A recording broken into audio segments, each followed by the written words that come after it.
وقل جاء الحق وزهق الباطل إن الباطل كان زهوقا. إن الحمد لله نحمده ونستعينه ونستغفره ونعوذ بالله من شرور أنفسنا ومن سيئات أعمالنا. من يهده الله فلا مضل له ومن يضلله فلا هادي له، وأشهد أن لا إله إلا الله وحده لا شريك له، وأشهد أن محمدا عبده ورسوله. يا أيها الذين آمنوا اتقوا الله حق تقاته ولا تموتن إلا وأنتم مسلمون. يا أيها الناس اتقوا ربكم الذي خلقكم من نفس واحدة وخلق منها زوجها وبث منهما رجالا كثيرا ونساء، واتقوا الله الذي تساءلون به والأرحام إن الله كان عليكم رقيبا.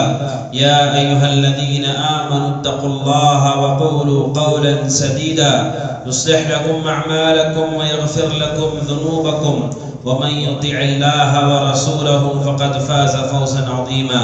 أما بعد، فإن خير الحديث كتاب الله، وخير الهدي هدي محمد صلى الله عليه وسلم، وشر الأمور محدثاتها، وكل محدثة بدعة، وكل بدعة ضلالة، وكل ضلالة في النار. فأعوذ بالله السميع العليم من الشيطان الرجيم. إن عدة الشهور عند الله 12 شهرا في كتاب الله يوم خلق السماوات والأرض منها 4 حرم فلا تظلموا فيهن أنفسكم. ہر قسم کی حمد و ثنا، کبریائی اور بڑائی، بزرگی اور برتری، عزت و جلال اس رب ذوالجلال کی لائق و زیبا ہے، جس نے ہم سب کو اس کی عبادت کے لیے پیدا کیا، جس کے علاوہ کوئی معبود برحق نہیں. اسی کے لیے حمد و ثنا ہے، دنیا میں، آخرت میں، ابتدا میں، انتہا میں، جس کی طرف ہر انسان کو لوٹ کر جانا ہے.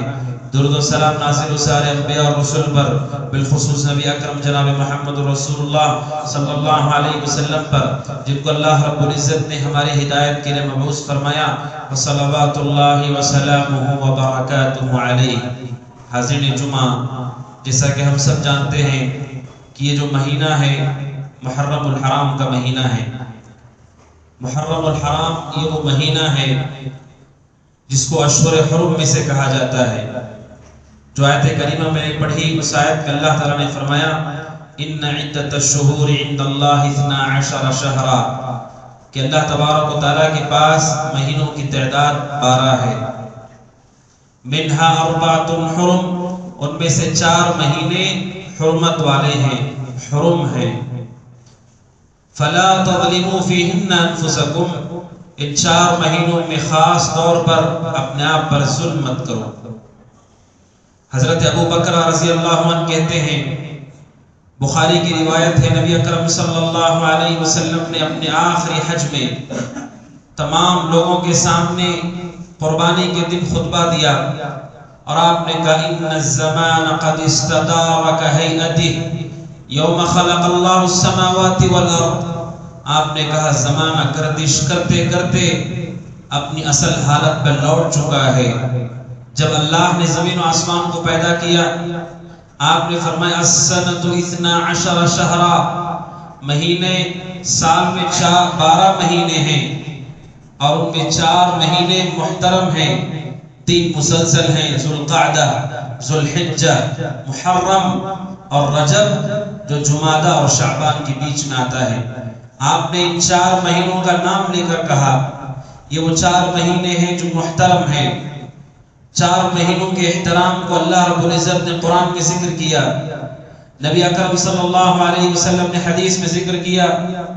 ان 4 مہینوں میں سے محرم کا مہینہ ہے.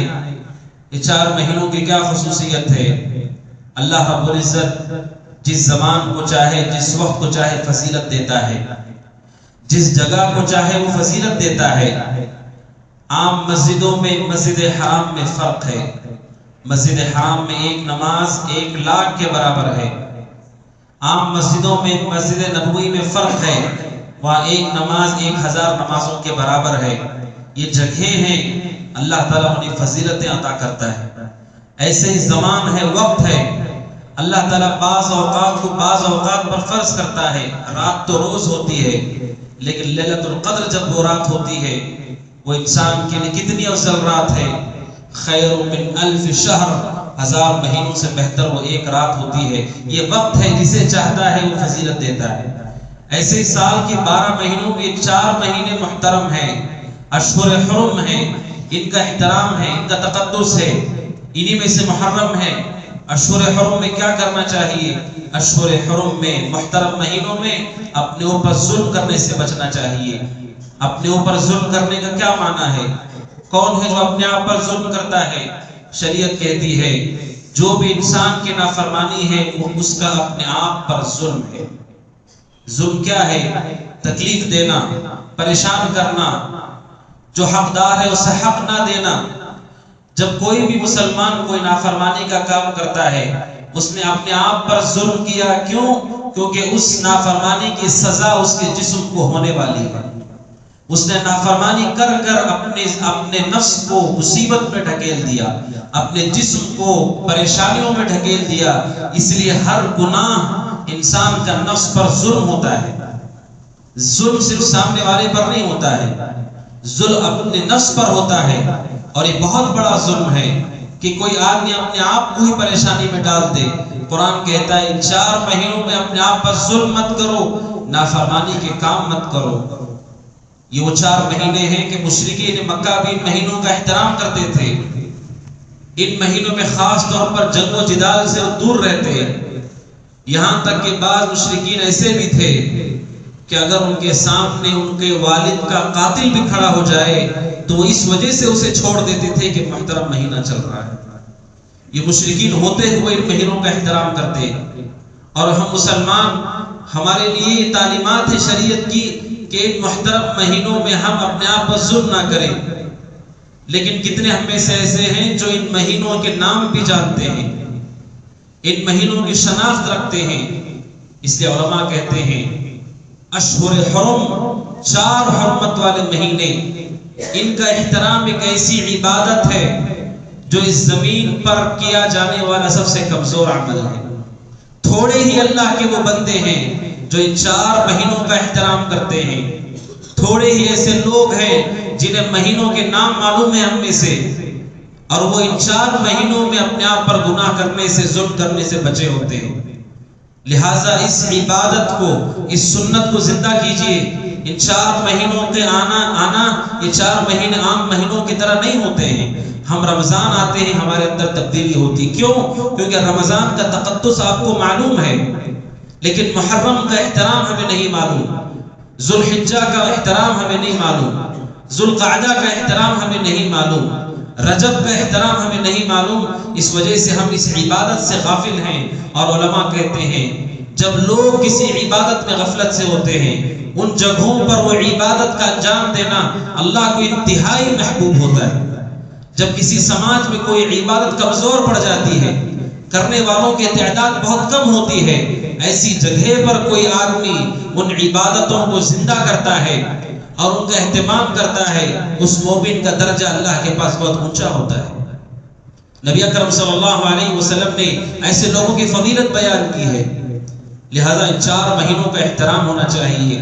انہی میں سے محرم کا مہینہ ہے، یہ محترم مہینوں میں سے ہے، اشہر حرم میں سے ہے. ان میں اپنے آپ پر ظلم نہیں کرنا چاہیے، نافرمانی کے کاموں سے ہمیں بچنا چاہیے. اور دوسری چیز، یہ محرم وہ مہینہ ہے جس کی نسبت اللہ نے اپنی طرف کی ہے. سال کے 12 مہینوں میں ایک ایسا مہینہ ہے جس کی نسبت اللہ نے اپنی طرف کی ہے. نبی اکرم صلی اللہ علیہ وسلم نے حدیث میں فرمایا افضل الصیام بعد رمضان شہر اللہ المحرم. آپ نے کہا اللہ کا مہینہ محرم، اللہ کا مہینہ محرم، شہر اللہ، اللہ کا مہینہ. ایک ہی ایسا مہینہ ہے 12 مہینوں میں جسے شہر اللہ کہا جاتا ہے، اللہ کا مہینہ کہا جاتا ہے. سارے مہینے اللہ کے ہی ہیں، کوئی مخلوق کوئی چیز اللہ سے منسوب ہوتی ہے اس کا درجہ اونچا ہوتا ہے. جب ہم کہتے بیت اللہ اللہ کا گھر تو عام گھروں کی طرح نہیں ہوتا ہے, اس کا ایک احترام ہے. جب ہم کہتے رسول اللہ اللہ کے رسول وہ عام انسانوں کی طرح نہیں ہوتے, ان کا احترام ہے. شہر اللہ یہ اللہ کا مہینہ ہے, اس کا احترام ہے. یہ عام مہینوں کی طرح مہینہ نہیں ہے. اس کو اللہ کے نبی نے کہا شہر اللہ یہ اللہ کا مہینہ ہے, اس کا احترام ہونا چاہیے. یہ محرم سے متعلق اللہ کے نبی نے بیان فرمایا. اور تیسری چیز محرم یہ وہ مہینہ ہے جس کے روزوں کو اللہ کے نبی نے رمضان کے بعد سب سے افضل روزے قرار دیا. صحیح مسلم کی روایت ہے, اللہ کے نبی کے پاس ایک آدمی آئے, انہوں نے کہا کہ اللہ کے نبی ای الصیام افضل بعد رمضان, اللہ کے نبی رمضان کے بعد سب سے افضل روزے کون سے ہیں؟ سب سے افضل روزے رمضان کے بعد کون سے ہیں؟ آپ نے فرمایا افضل الصیام بعد رمضان شہر اللہ المحرم. آپ نے فرمایا رمضان کے بعد پورے سال کے سب سے افضل روزے محرم کے روزے, سب سے افضل روزے. علماء کہتے ہیں اللہ نے روزوں کو خاص فضیلت اس مہینے میں دی ہے, جس سے پتہ چلتا ہے کہ یہ مہینہ عام مہینوں کی طرح نہیں ہے. جب یہ اللہ کا مہینہ ہے تو اللہ نے اپنے مہینے کے لیے خاص عبادت کو اسے مشروع کیا کہ اس وقت وہ عبادت افضل ہو جاتی ہے. سال میں رمضان کے بعد سب سے افضل روزے, صحیح مسلم کی حدیث ہے, اللہ کے نبی نے فرمایا سب سے افضل روزے رمضان کے بعد محرم کے روزے. یہ محرم کی فضیلت ہے جو خود اللہ کے نبی علیہ السلام نے بیان فرمائی ہے. محرم کے کسی بھی دن کوئی آدمی روزہ رکھتا ہے وہ اس کے لیے باعث خیر و برکت ہے, باعث فضیلت ہے. رمضان روزے رکھنے کے لیے اس سے بہتر دن ہمارے پاس نہیں ہے.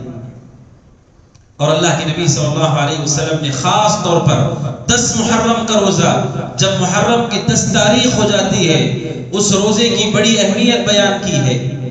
صحیح مسلم کی حدیث ہے, نبی اکرم صلی اللہ علیہ وسلم نے فرمایا صیام یوم عاشوراء احتسب علی اللہ ان یکفر السنۃ الماضیہ. آپ نے فرمایا کہ 10 محرم کا روزہ مجھے اللہ سے امید ہے جو مومن 10 محرم کو روزہ رکھے گا, ایک روزہ اس کے پچھلے 1 سال کی گناہ کو اللہ معاف کر دے گا. 1 سال کی گناہ کا کفارہ, اور وہ ایک ہی روزہ ہے 10 محرم کا روزہ. عاشوراء کا روزہ ہے, 10 محرم کا روزہ ہے, جو روزہ اللہ کے نبی صلی اللہ علیہ وسلم نے ہمیشگی کے ساتھ رکھا ہے. نبی اکرم صلی اللہ علیہ وسلم نے فرمایا لئن عشت الى قابل لاصومن التاسع. صحیح مسلم کی حدیث میں آپ نے فرمایا کہ اگر میں اگلے سال تک زندہ رہا, اگلے سال میں زندہ رہا تو میں 9 کو بھی روزہ رکھوں گا, لیکن اگلا سال آپ پر نہیں آئے. ابن حجر کہتے ہیں رحمۃ اللہ علیہ, یعنی آخری سال میں آپ نے خواہش ظاہر کی, جس سال آپ کی وفات ہوئی اس سال آپ نے خواہش ظاہر کی کہ اگلے سال میں رہوں گا تو 9 کو بھی رکھوں گا, یعنی آخر تک آپ نے یہ روزہ رکھا ہے, اپنے وفات کے سال تک آپ نے یہ روزہ رکھا ہے. اس لیے اس روزے کا اہتمام ہونا چاہیے. پچھلے 1 سال کے گناہ کا یہ کفارہ ہے, اور اس کے ساتھ چونکہ اللہ کے نبی نے فرمایا کہ اگلے سال رہوں تو 9 کو بھی روزہ رکھوں گا, اس لیے علماء نے کہا اگر کوئی 9 کو بھی روزہ رکھتا ہے یہ بہت اچھی بات ہے کہ اس نے نبی اکرم صلی اللہ علیہ وسلم کی اس خواہش کے مطابق یہود کی مخالفت کی اور 9 کو بھی روزہ رکھا. اور یہ محرم کا مہینہ ہے, 10ویں تاریخ کا مہینہ ہے, 10ویں تاریخ ہے محرم کی, کہ جس میں ایک بہت بڑا واقعہ پیش آیا جس کی شرعی حیثیت ہے. وہ واقعہ اللہ کے نبی صلی اللہ علیہ وسلم حدیث میں موجود ہے, بخاری مسلم کی روایت ہے. جب اللہ کے نبی صلی اللہ علیہ وسلم مدینہ گئے, آپ نے دیکھا 10 تاریخ کو یہود روزہ رکھتے ہیں, 10 تاریخ کو یہود عید مناتے ہیں, اپنی بیویوں کو زیورات پہناتے ہیں, اچھے لباس پہنتے ہیں پہناتے ہیں. آپ نے پوچھا یہ کون سا دن ہے جسے تم عید کے طور پر مناتے ہو؟ تو یہود نے ان سے کہا کہ یہ وہ دن ہے, ھذا یوم صالح, ایک صالح دن ہے. اسی دن اللہ نے موسیٰ کو اور بنو اسرائیل کو فرعون کے ظلم سے نجات دی تھی. اس نجات کے پانے کے بعد حضرت موسیٰ علیہ السلام نے 10 محرم کو جب یہ واقعہ پیش آیا کہ فرعون کو اللہ نے اس کا انجام تک پہنچایا, موسیٰ نے اللہ کے شکر کے طور پر روزہ رکھا, اور بنو اسرائیل نے بھی موسیٰ کے ساتھ روزہ رکھا علیہ السلام. اور یہ سلسلہ چل پڑا. اللہ کے نبی نے فرمایا انا احق بموسیٰ منکم، میں زیادہ حق رکھتا ہوں موسیٰ سے متعلق، میرا زیادہ حق ہے موسیٰ کا، موسیٰ کا حق مجھ پر زیادہ ہے. اور اللہ کے نبی صلی اللہ علیہ وسلم نے خود بھی روزہ رکھا اور لوگوں کو روزہ رکھنے کی ترغیب دی. اسی لیے حضرت ربیع کہتی ہے رضی اللہ عنہا کہ 10 تاریخ کو نہ صرف صحابہ صحابیات بلکہ صحابہ کے بچے بھی روزہ رکھتے تھے.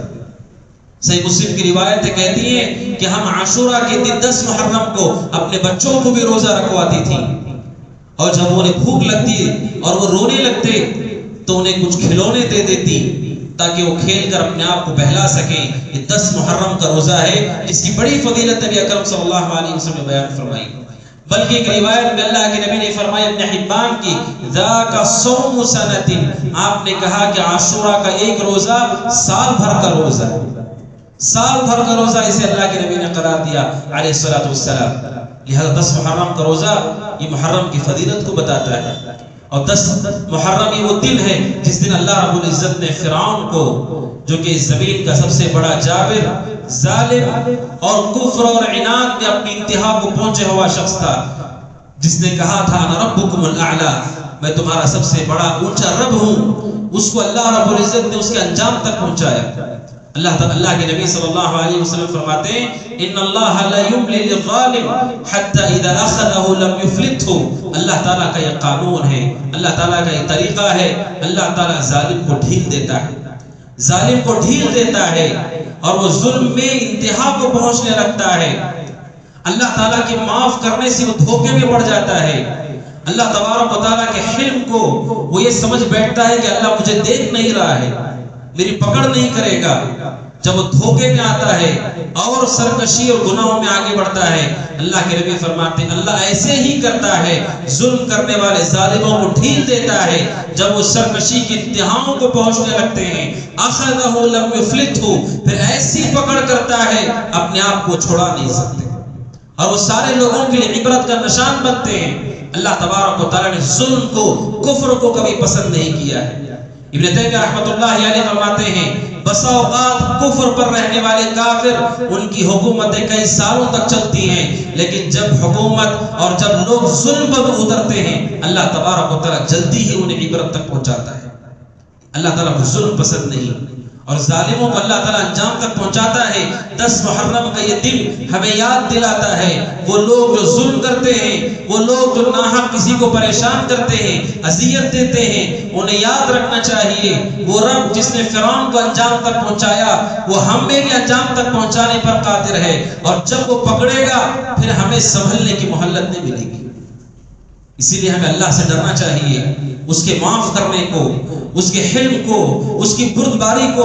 یہ مت سمجھیے کہ وہ دیکھ نہیں رہا، وہ ہماری ہر حرکت سے واقف ہے، وہ ہمیں دیکھ رہا ہے، ہمیں سن رہا ہے، ہمارے دلوں میں آنے والے خیالات سے بھی واقف ہے. وہ ہمیں ڈھیل دیتا ہے تاکہ ہم لوٹ جائیں، تاکہ ہم درست ہو جائیں، تاکہ ہم اللہ کی طرف انابت اختیار کریں. یہ موقع وہ دیتا ہے جب لوگ اس سے دھوکے میں آتے ہیں، وہ سمجھتے ہیں میرا کچھ نہیں ہوگا، میرے ساتھ کون ہے، میرا کیا معاملہ ہوگا. جب یہ سوچنے لگتا ہے اللہ تعالیٰ کی پکڑ آتی ہے اور انتہائی خطرناک انجام اس کا ہوتا ہے اور لوگوں کے لیے عبرت بنتا ہے. فرعون اللہ تبارک و تعالیٰ نے اسے حکومتیں ملی، اس کو حکومت ملی، اس کو باغات اور نہریں ملی، اس کو فوج ملی، اس کو طاقت اور حکومت ملی، سب کچھ اس کو ملا. لیکن جب اس نے رسول کو جھٹلایا اللہ نے اسے موقع دیا، مہلت دی، وقت دیا، لیکن ظلم سے باز نہیں آیا. یہاں تک کہ بچوں کو بھی قتل کرواتا تھا. ابن کثیر رحمۃ اللہ علیہ کہتے ہیں فرعون اتنا بڑا ظالم تھا، بنو اسرائیل کی وہ عورتیں جو حالت حمل سے ہیں اپنے فوجیوں کو بھیجتا کہ جاؤ دیکھو کہ کون کون عورت حالت حمل سے ہے. ان عورتوں کے حمل کا وقت لکھا جاتا اور یہ ڈیٹ لکھی جاتی کہ یہ بچے کب دنیا میں آنے والے ہیں، اور ان ڈیٹ کے ساتھ، اس وقت کے ساتھ اس کے فوج کے لوگ ان عورتوں کے پاس پہنچتے، جیسے یہ بچہ دنیا میں آتا اسے 2 ٹکڑے کر دیتے تھے. اتنا بڑا ظالم اللہ نے اسے ڈھیل دی. اللہ نے اسے بھی وقت دیا، اسے بھی سنبھلنے کا، سدھرنے کا موقع دیا، لیکن جب اس نے رجوع نہیں کیا تو پھر اللہ رب العزت نے جو اپنے آپ کو رب کہتا تھا اسے لوگوں کے سامنے سمندر میں ڈوبو کر ہلاک کیا۔ جب وہ ہلاک ہونے لگا اس نے کہا آمنت انہ لا الہ الا الذی آمنت بہ بنو اسرائیل وانا من المسلمین، وہ کہتا ہے میں ایمان لاتا ہوں اس رب پر جو بنو اسرائیل کا رب ہے، میں مسلمانوں میں سے ہوں۔ ڈوبتے ہوئے اللہ تبارک و تعالیٰ پر ایمان لانے کی بات تو کرتا ہے۔ قرآن کہتا ہے الآن وقد عصیت قبل وکنت من المفسدین، کیا اب تم یہ کر رہے ہو، اب تم اللہ تبارک و تعالیٰ کو پکار رہے ہو جبکہ اس سے پہلے پوری زندگی تم نے اللہ کی نافرمانی کی۔ کوئی ایسا عمل نہیں جو تمہاری سفارش کر سکے، کوئی ایسا عمل نہیں جو تمہیں نجات دے سکے۔ وَكُنْتَ مِنَ الْمُفْسِدِينَ، اور تم نے زمین میں فساد مچایا۔ الْيَوْمَ نُنَجِّيكَ بِبَدَنِكَ، ہم تمہارے جسم کو بچائیں گے، تمہارے جسم کو بچائیں گے۔ لِتَكُونَ لِمَنْ خَلْفَكَ آیَةً، جو تمہارے پیچھے لوگ ہیں جو تمہیں معبود مانتے ہیں وہ تمہارے لاش کو دیکھ کر، تمہارے جسم کو دیکھ کر وہ عبرت لے سکیں۔ معبود تو وہ ہے جو زمین و آسمانوں کو، سمندروں کو پیدا کرتا ہے، وہ کیسا معبود جو خود سمندر میں ڈوب کر مر گیا۔ یہ ظالموں کا انجام ہے، یہ وہ دن ہے۔ اس وجہ سے علماء کہتے ہیں اہل ایمان کا، اہل اسلام کا ظالموں سے نجات پانا بڑی نعمت ہے اللہ تعالیٰ کی۔ اس لیے ہمیں اللہ تبارک و تعالیٰ سے ظالموں سے پناہ مانگنا چاہیے کہ اللہ تعالیٰ ظالموں کو مسلمانوں پر مسلط نہ کرے، ظالموں کو مسلمانوں پر طاقت نہ ملے، ظالموں کو مسلمانوں پر اقتدار نہ ملے کہ وہ اہل ایمان کو اذیت دے سکیں۔ حضرت موسیٰ کے قوم بنو اسرائیل کو فرعون نے کتنا پریشان کیا، کتنی اذیت دی، ایک دن اپنے انجام تک پہنچا۔ اللہ تبارک و تعالیٰ سے حسن ظن رکھنا چاہیے۔ وہ لوگ جو ظالم کے ظلم سے پریشان ہیں، یقین رکھیے ایک دن اس سورج بھی غروب ہوگا اور اس کا دبدبا اور اس کا غلغلہ بھی ختم ہوگا۔ ایک دن آئے گا اہل ایمان کے سینوں کو ٹھنڈک پہنچے گی، اللہ تعالیٰ ان ظالموں کو نشان عبرت بنائے گا۔ اللہ سے اچھی امید رکھنا چاہیے۔ اس نے فرعون کو نہیں چھوڑا، اس کے علاوہ کسی ظالم کو وہ نہیں چھوڑے گا۔ اللہ تبارک و تعالیٰ ڈھیل دیتا ہے، جب وہ پکڑتا ہے تو انتہائی سخت پکڑتا ہے۔ یہ 10 محرم ہے کہ جس دن حضرت موسیٰ علیہ السلام نے روزہ رکھا اللہ کے شکر کے بطور۔ ابن تیمیہ رحمۃ اللہ علیہ کہتے ہیں اس ماہ محرم میں یہی ایک عمل ہے جو مشروع ہے، جو ثابت ہے دین سے، کہ 10 محرم یا پورے محرم میں آپ صرف روزہ رکھ سکتے ہیں۔ یہ ایک عبادت ہے جو ثابت ہے۔ اس کے علاوہ پورے نصوص میں، پورے قرآن و سنت میں کہیں پر کسی بھی عبادت کا ذکر نہیں کہ ہمیں محرم میں کیا جانا چاہیے۔ کوئی عبادت ثابت نہیں۔ عام مہینوں کی طرح جو ہم عبادت کرتے ہیں وہ عبادتیں محرم میں ہی ہوں گی، اور صرف روزہ ہے جو الگ سے ثابت ہے اور جو افضل ترین عمل ہے، اس کے علاوہ کوئی خاص عبادت اس میں ثابت نہیں۔ لیکن افسوس کی بات یہ ہے کہ مسلمانوں نے دین سے دوری کی وجہ سے بدعتوں کا اضافہ کیا، اور بدعات سال کے ہر مہینے سے جڑی ہوئی ہیں۔ علماء نے جب بدعات پر کتابیں لکھی، ہر ماہ سے متعلق بدعت ہے۔ بعض علماء نے تو کتاب لکھی سال بھر ہر مہینے میں ہونے والی بدعت ہے، یعنی بدعت اتنی زیادہ ہیں کہ انہیں مہینوں پر تقسیم کیا گیا ہے کہ محرم میں ہونے والی بدعت، سفر میں ہونے والی بدعت، ربیع الاول میں ہونے والی بدعت، یعنی بدعت اتنی زیادہ ہیں کہ علماء نے انہیں مہینوں پر تقسیم کیا ہے۔ اور افسوس کے ساتھ کہنا پڑتا ہے محرم یہ ان مہینوں میں سے ہے جن میں انتہا درجے کی بدعتیں کی جاتی ہیں، اور وہ بعض بدعت کفر کے درجے کی ہوتی ہیں جس سے انسان دار اسلام سے خارج ہو جاتا ہے۔ محرم میں کی جانے والی بدعات انتہائی خطرناک بدعات ہیں۔ ان میں سے ایک بڑی بدعت ماہ محرم کو منحوس مہینہ سمجھنا۔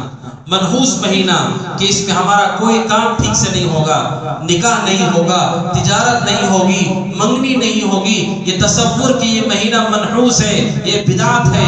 اس لیے کہ اللہ کے نبی نے فرمایا علیہ الصلوۃ والسلام لا عدوى ولا طیرۃ ولا ہامۃ ولا سفر، آپ نے فرمایا ہمارے اسلام میں، ہمارے دین میں نحوست والی کوئی چیز نہیں پائی جاتی، کوئی چیز منحوس نہیں ہوتی ہے۔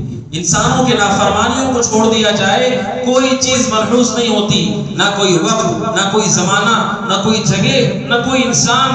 منحوس انسان کے برے اعمال اور معصیتیں ہوتی ہیں جس کی وجہ سے آزمائش آتی ہے، اس کے علاوہ کوئی چیز منحوس نہیں ہوتی۔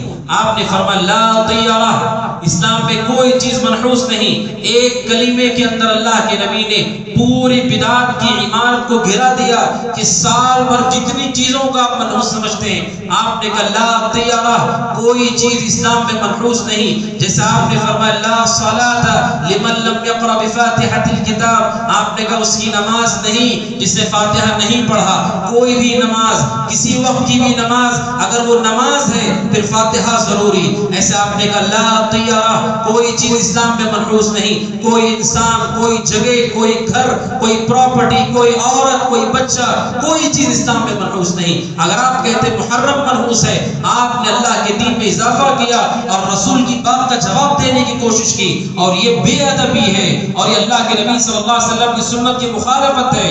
آپ سوچیے، تصور کیجئے، اگر آپ اللہ کے نبی کے سامنے ہوں اور اللہ کے نبی کہ لا طیرہ، اسلام میں کوئی چیز منحوس نہیں، کیا کسی مسلمان کی جرت ہو سکتی ہے وہ کہہ کے بتائے نبی کے سامنے نہیں محرم بھی منحوس ہوتا ہے، سفر بھی منحوس ہوتا ہے؟ نہیں، کوئی مسلمان یہ جرت نہیں کر سکتا۔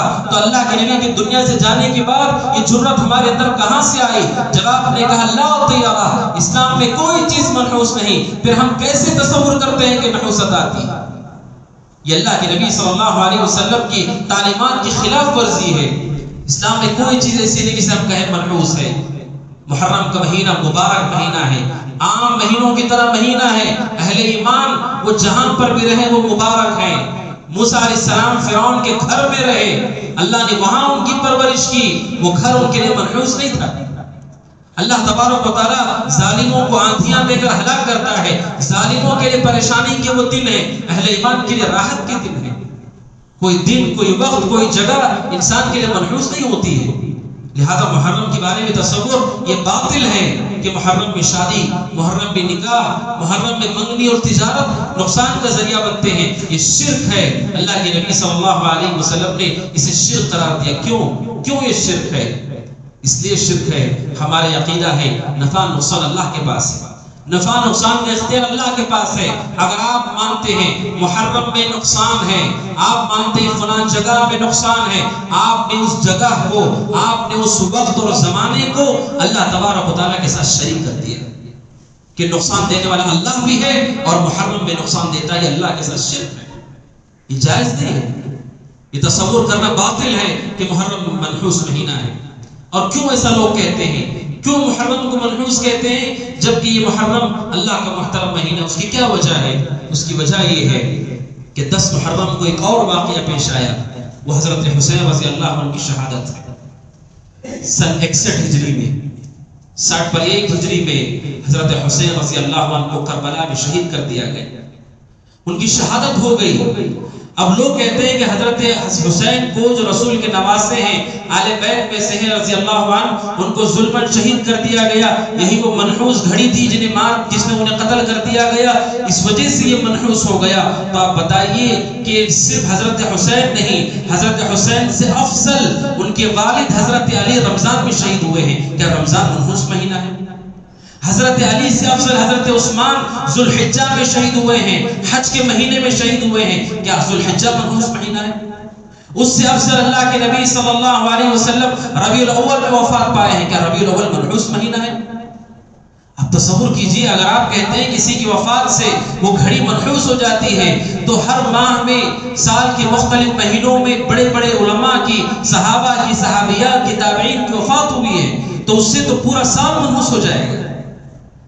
یقیناً حضرت حسین رضی اللہ عنہ کی شہادت یہ بہت بڑی مصیبت ہے امت کے اوپر، اور اہل ایمان ہوتے ہوئے کوئی مومن برداشت نہیں کرے گا کہ کسی مسلمان کو تکلیف دی جائے۔ تو سوچئے اللہ کے نبی کی نواسے آل بیت میں سے حضرت حسین رضی اللہ عنہ کو ظلماً مار دیا، ظلماً قتل کر دیا، کتنا بڑا یہ جرم ہوا، کتنا بڑا یہ گناہ کیا ان لوگوں نے، اپنی آخرت کو تباہ کیا اور اللہ کے نبی کے نواسے کو قتل کر دیا۔ ابن تیمیہ رحمۃ اللہ علیہ کہتے ہیں ہمارا یہ اعتقاد ہے اما من قتل الحسین او عان علی قتله او رضی بذلك فعليه لعنۃ اللہ والملائکۃ والناس اجمعین، جس نے حضرت حسین کو قتل کیا، حضرت حسین کے قتل میں مدد کی، یا حضرت حسین کے قتل پر رضامندی کا اظہار کیا کہ ہاں اچھا ہوا، ہم کہتے ہیں اس پر اللہ کی، ملائکہ کی، سارے انسانوں کی لعنت۔ کتنا بڑا جرم ہے، کوئی معمولی جرم نہیں ہے۔ ہم اسے بری ہیں جنہوں نے حضرت حسین رضی اللہ عنہ کو شہید کیا، لیکن ہم دین کے پابند ہیں۔ حضرت حسین کی شہادت سے دین میں تبدیلی نہیں ہو سکتی اور کسی صورت نہیں ہو سکتی۔ آپ جانتے ہیں ابو موسیٰ مغیرہ بن شعبہ کہتے ہیں رضی اللہ عنہ، اللہ کے نبی کے بیٹے ابراہیم رضی اللہ عنہ جو اللہ کے نبی کے بیٹے ہیں، 18 مہینے کا وہ بچہ تھا، ان کا انتقال ہو گیا، اور اسی انتقال کے دن بخاری کی روایت ہے سورج کو گرہن لگ گیا۔ جس دن ابراہیم کی وفات ہوئی اسی دن سورج کو گرہن لگ گیا۔ لوگوں نے سمجھا چونکہ رسول کے بیٹے کی وفات ہو گئی تو سورج کو گرہن لگ گیا، اس کی روشنی ختم ہو گئی۔ جب اللہ کے نبی علیہ السلام نے سنا، آپ نے کہا نہیں، ان الشمس والقمر آیتان من آیات اللہ لا ينخسفان لموت احد ولا لحیاته، کہ سورج اور چاند اللہ کی نشانیوں میں سے 2 نشانیاں ہیں، کسی کی زندگی اور موت سے ان پر گرہن نہیں لگتا۔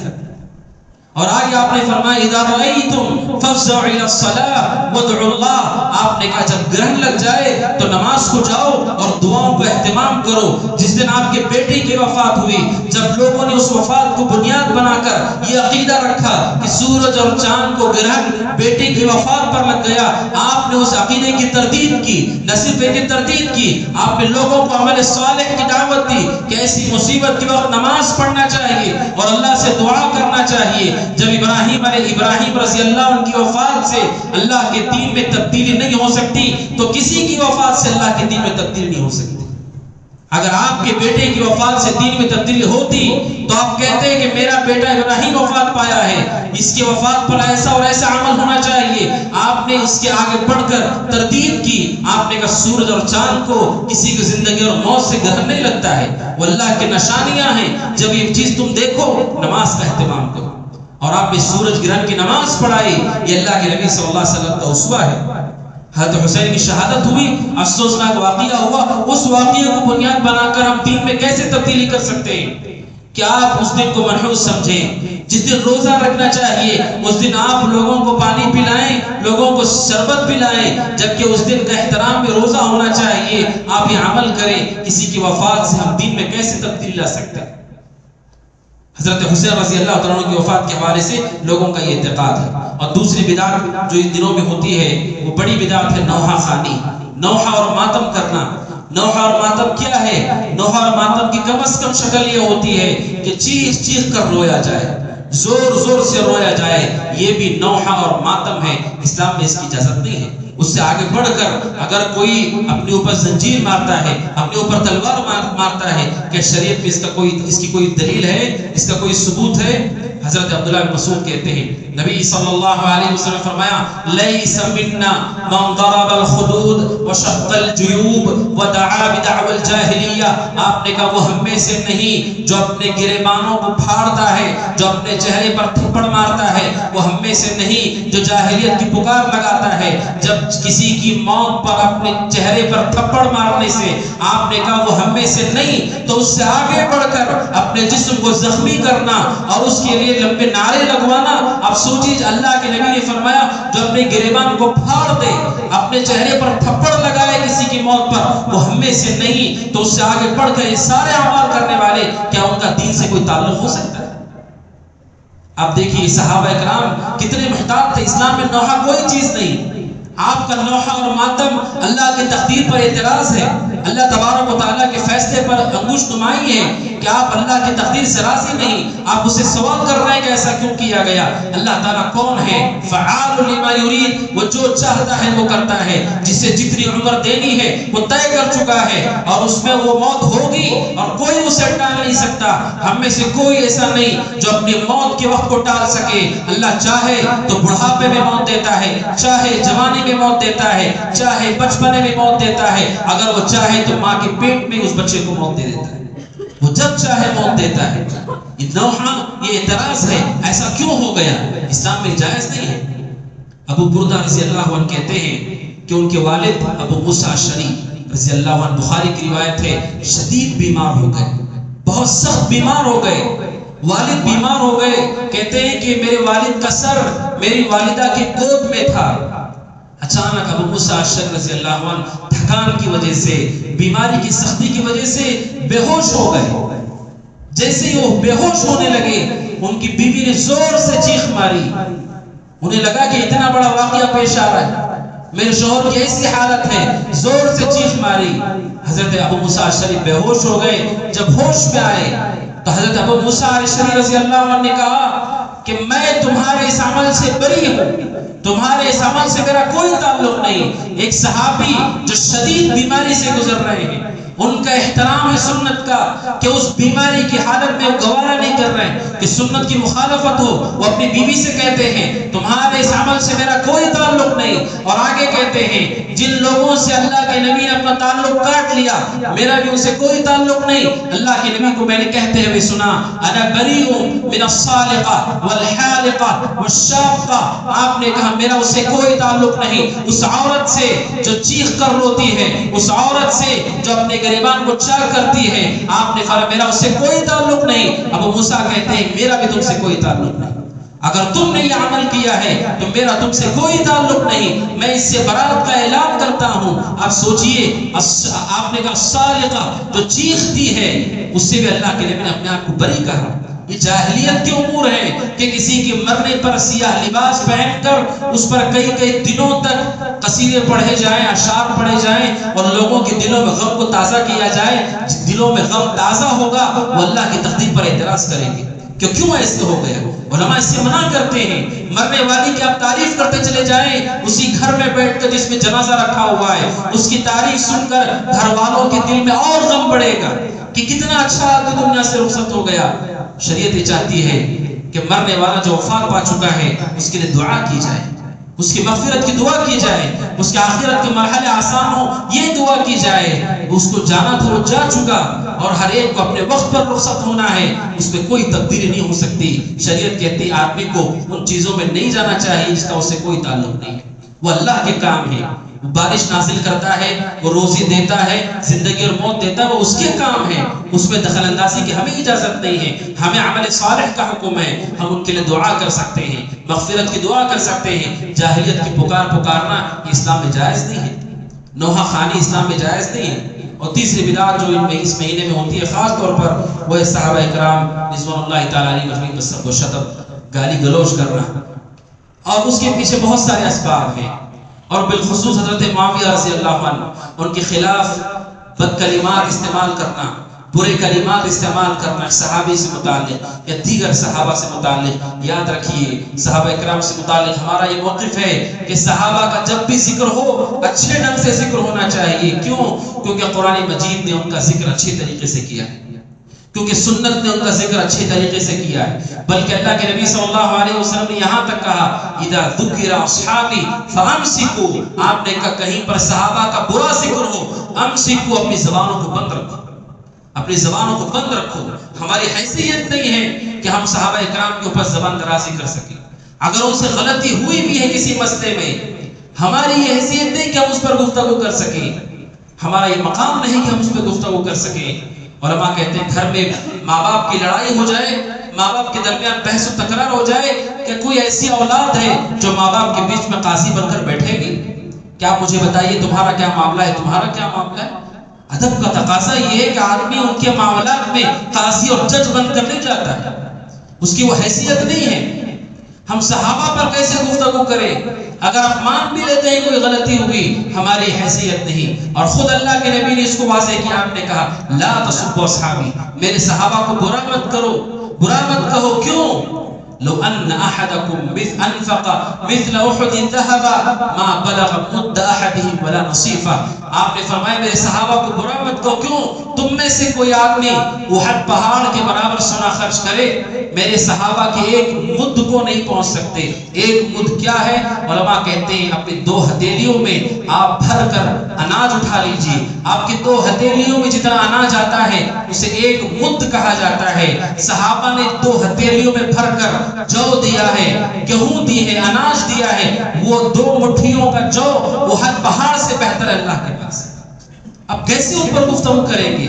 ہمارا پورا عمل مل کر احد پہاڑ کے برابر سونا بھی ان کی جو کے برابر ہی نہیں کر سکتا. انہوں نے جو نہیں اپنی زندگی اللہ کے لیے دی ہے، ان کے کیا اعمال ہیں، کیا تصور کریں گے اسے؟ ہمارے لیے جائز نہیں ہے. اور ہم مانتے ہیں کہ صحابہ اکرام معصوم نہیں ہے، کہ ایسا نہیں کہ صحابہ سے کوئی غلطی نہیں ہو سکتی.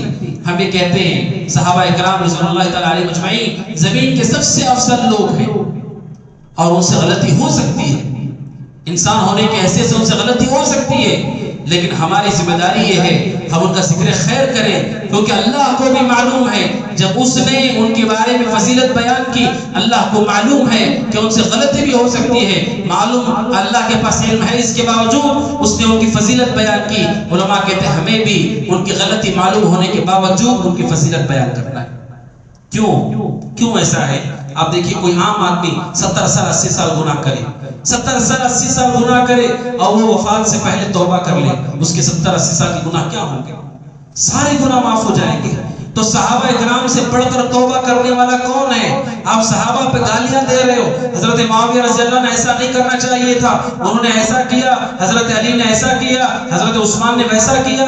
آپ ان پر گالیاں دے رہے ہو. ان سے بڑھ کر توبہ کرنے والا کون ہے؟ اگر ثابت بھی ہو جاتا ہے کہ وہ غلطی ہوئی، ان سے بڑھ کر توبہ کرنے والا کون ہے؟ اور قرآن کہتا ہے ان الحسنات یذهبن السیئات، انسان کی نیکیاں اس کے گناہ کو مٹا دیتی ہیں. انہوں نے ایسی نیکیاں کی ہیں. علماء کہتے ہیں صحابہ کی ایسی نیکیاں ہیں کہ پوری امت میں سے کوئی بات میں وہ نیکی نہیں کر سکتا ہے. جیسے اللہ کے نبی کو انہوں نے اپنی آنکھوں سے دیکھا، اللہ کے نبی سے مصافحہ کیا، آپ کے پیچھے نمازیں پڑھی، آپ کے ساتھ سفر میں شریک رہے، قرآن کو نازل ہوتے ہوئے دیکھا. یہ ایسے اعمال ہیں کوئی امت میں ایسا نہیں جو ایسا کر سکتا ہو. ہم کیسے صحابہ اکرام کے بارے میں تصور رکھیں کہ ہم ان کے بارے میں غلط بیانی کریں؟ اسے شریعت کہتی ہے صحابہ کا جب بھی ذکر ہو ذکر خیر، اور کیوں نہ ہو کوئی عام آدمی کسی کو بھلائی سکھاتا ہے، کوئی آدمی کسی بچے کو سورہ فاتحہ سکھاتا ہے، وہ جب تک بچہ سورہ فاتحہ پڑھے گا اس کو وہ ثواب ملتا رہے گا. وہ بچہ جب تک زمین پر سورہ فاتحہ پڑھتا رہے گا سکھانے والے کو ثواب ملے گا. پورا قرآن صحابہ نے نقل کیا ہے، پوری حدیثیں صحابہ نے نقل کی ہیں. آپ جو نماز پڑھتے ہیں کھڑے ہو کر مصلی پر، ان نمازوں کے بیان کرنے والے صحابہ ہیں. آپ جو زکات دیتے ہیں وہ زکات کو بیان کرنے والے صحابہ ہیں. آپ جو حج کرتے ہیں حج کی تفصیل رسول کو دیکھ کر بیان کرنے والے صحابہ ہیں. اللہ کے نبی گھر میں کیا کرتے تھے وہ بیان کرنے والے آپ کی بیویاں صحابیات ہیں. پورا دین ان لوگوں نے نقل کیا ہے. آپ تصور کرو ان کی نیکیاں کتنے بڑے درجے کی نیکیاں ہیں. اس کے باوجود ہم ان کا برا ذکر کرتے ہیں. یہ ہمارے لیے ہلاکت و تباہی ہے اور یہ ہمارا طریقہ نہیں ہے. اللہ تبارک و تعالیٰ سے دعا ہے کہ اللہ تعالیٰ ہم سب کو محرم الحرام کا احترام کرنے کی توفیق عطا فرمائے اور ہر طرح کی بدعت اور خرافات سے اللہ تعالیٰ ہم سب کو بچنے کی توفیق عطا فرمائے. جب تک اللہ دنیا میں رکھے، ایمان پر رکھے، عمل صالح پر رکھے، اپنے پاس بلائے، صحابہ میں بلائے. اللہ تعالیٰ ہم سے راضی ہو، ہم اللہ تعالیٰ سے راضی ہوں. اللہ تبارک و تعالیٰ مسلمان ہند و جہاں مسلمان اللہ ان کی حفاظت فرمائے، اوپر نیچے دائیں بائیں سے اللہ ان کی حفاظت فرمائے. اللہ تعالیٰ ہمارے دین کی عقیدے کی حفاظت فرمائے. اللہ تعالیٰ ہمارے مساجد، مدارس، علماء کی حفاظت فرمائے. اللہ تبارک و تعالیٰ جب تک دنیا میں رکھے سنت پر عمل کرنے والا بنا کر رکھے، اپنے پاس بلائے. اللہ تعالیٰ ہمارے زبان پر آخری کلمہ توحید جاری فرمائے. هذا وصلی اللہ وسلم علی نبینا محمد وعلی آلہ وصحبہ اجمعین.